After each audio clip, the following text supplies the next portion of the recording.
Guys, welcome back to some more AFK Arena. Today we're back on our YouTube account and we are finally finishing out the Prosperous Quest with the Bringer of Blessings.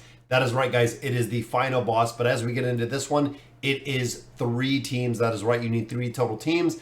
I'm going to show you the teams that I ran in here. Now the ultimate goal of this is of course to collect all of your loot, so getting all of the rewards out of here. I went through a bunch of different variations. You can see we did 6.2 billion. 5 billion is what you need to get the combinations in here. So again, I'm going to show you a couple different team comps, which this is one of the most basic one, I guess. It is the old school Scarlet Grez. We've seen this through an incredible amount of time. Now I do have Rosaline actually following Scarlet. We have buffs right in here with Estrilda being built up. And then I put Sonya in here again as just kind of a defensive aspect to really keep this back line alive, keeping Estrilda alive. Worked incredibly well based on the level, based on the heirlooms that we're going to look at in just a minute. Second team, I went with the awakened version of Thane. Now, a lot of players don't have the awakened version of Thane. That's why I'm going to go through, again, a couple different formations in here. And the teams overall, it seems like you can swap them. I don't think there's much of a variance between team to team to team. You can see it's even got the same combat rating, everything of that, because I've caught a couple guides and they were actually set up in a couple different formations. But looking at this one, guys, we have Solus, we have Anasta, we have Twins, we have Palmer, and then we have Nevi in here. Again, looking at the back line, you're just looking for some buffing heroes, which of course, if you didn't have Palmer, you could drop Rowan in there, a little bit less damage. But overall, again, this is a pretty expensive combination to run within here. Now, some of the variations, running Scarlet Grez. Scarlet Grez, guys, absolutely a huge requirement in here. Again, a lot of these heroes are kind of interchangeable. So even in here, they're running a combination of running Mortis, actually, in this one, and then running Nevi in this one. So again, if you don't have Nevi, some players are also running or subbing in a Peanut, depending on where Peanut is built. But Nevi will work in there. Really support buffing, keeping these heroes alive. It is the main point in here, guys, of, again, keeping this team up. So damage mitigation right here, have some healing, definitely going to work. Again, leaving Rosaline in here. You can drop Rose out. This actually runs in the Twins as well within this team comp. So again, a couple variations to here, but these are your primary 2 healers, or excuse me, your primary 2 damage dealers. Of course, Grez is going to be able to keep up quite a bit and keep quite a bit of damage off of the team because of the minions that he has in there. Now, looking at a couple of the other teams, one is running, again, the original Taylene. Now, we have seen the original Taylene in an incredible amount of combinations. Ran in here with Anasta, so again, kind of an interesting combination in here as well. And again, I'm just going to remove my teams. So Taylene, Anasta, running Halos in here, which of course Halos is a pretty big one to build in here. Now, if you're not running Rosaline within the Scarlet team, if you're not running the Scarlet team, Rosaline will actually do incredibly well following Taylene. We've seen this combination again a significant amount of time. Palmer in here for a buffer, Estrilda in here for a buffer, Vithiel as actually in a couple of these formations again as a really big buffer. Kanisa and Rook will work in here as a crowd control, kind of damage control. But overall, guys, you can also run a different combination. So actually drop Anasta in here. And if you do have Orthos will work as well, because remember, when time stops, Taylene will still move. So every time that Orthos ults, Taylene will still move, which means Taylene's damage is just going to be amplified through the roof, guys. Now, another formation that we're seeing in here is running the awakened version of Taylene, again with that SP effect, and running Saurus. Now, we know Saurus, once upon a time, guys, he was the ultimate boss killer. Still does very well in bosses, actually used in a couple different nodes or a couple different game modes, using him in the Temple Rift. Even in the Grand Hunt, I believe he is in one of the teams. Again, plus 30 signature item on him works incredibly well. Now this one runs Rain in here, has to have the 3 of 9 furniture, which gives you a big damage amplification on the boss. Then of course we have Silas in here, and we do have Joan of Arc in here. Joan of Arc, of course, providing a lot of buffs, providing also some attack, some defense. We have Silas in here, provides a big attack buff.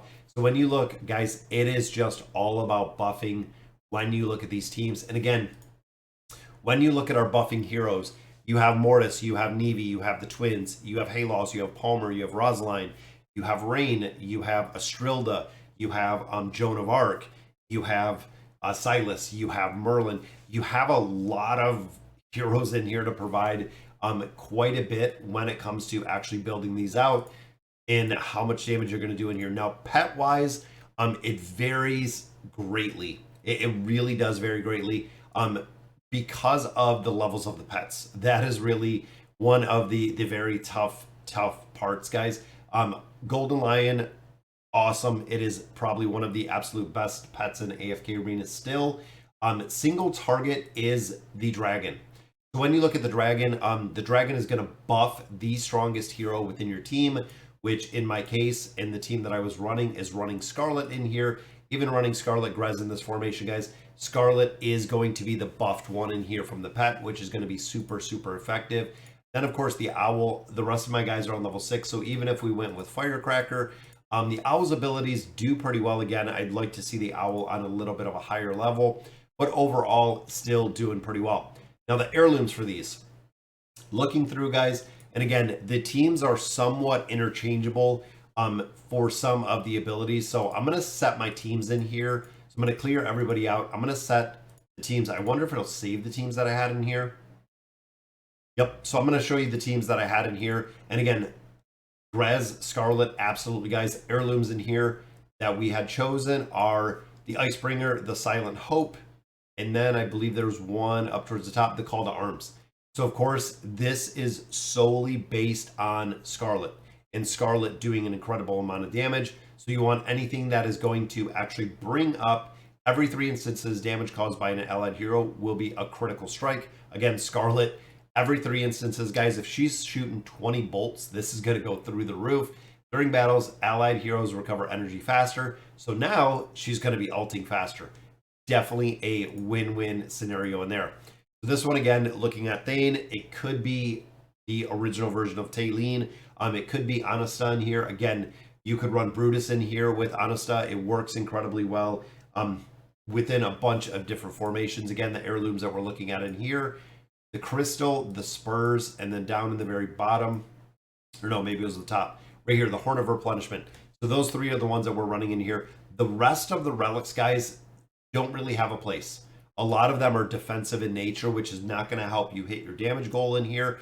Making sure, again, that you're really pushing them.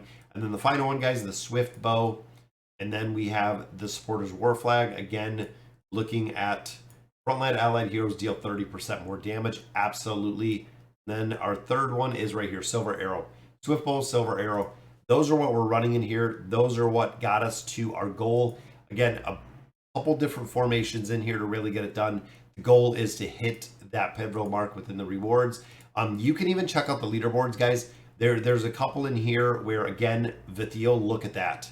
Saurus and Vithiel, guys, just that is the reason why players are building him. He's pretty broken, especially when it comes to Celestial Tower. Does absolutely incredibly well. Scarlet in here with Rosaline. So again, looking at the team dynamic right here, exactly what we talked about. We have Solus, we have Astrilda, we have Scarlet, Anasta, and then we do have Rosaline in here.